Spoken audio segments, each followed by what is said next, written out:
All right, happening today, city leaders will address pedestrian safety concerns in Ybor City. It comes months after a crash on 7th Avenue that killed 4 people. 8 on your side's Beth Rousseau joining us live with a look at the changes they're expected to announce. Good morning.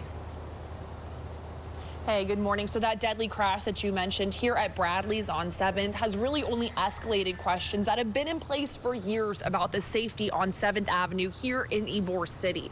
We talked to pedestrians and they say that these changes are the first steps they're hoping towards making them feel better about being in this area.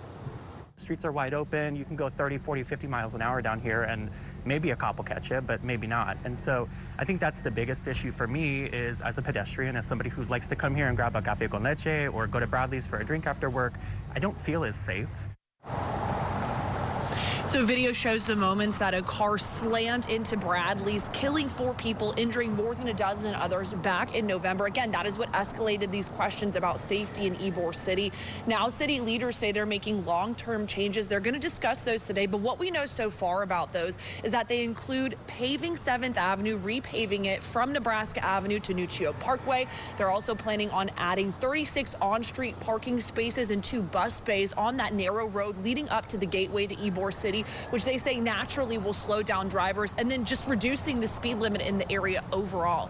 We have talked to owners up and down 7th Avenue. They say that crash really impacted business, as did the entire talks of safety in this area. They believe that they don't need these changes because they say the incident is isolated.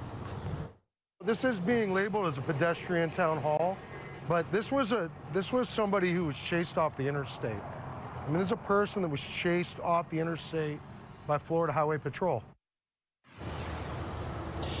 Back out here live along 7th Avenue, take notice of the fact that this road is brick. They're going to continue re-bricking portions of this road. That's another measure that city leaders say will naturally slow down cars that are coming through this area. We're going to get more details from those city leaders a little bit later on this morning at 8 o'clock. We'll be there to talk to them and get you all the latest details. We're live in Ybor City. Beth Rousseau, 8 on your side.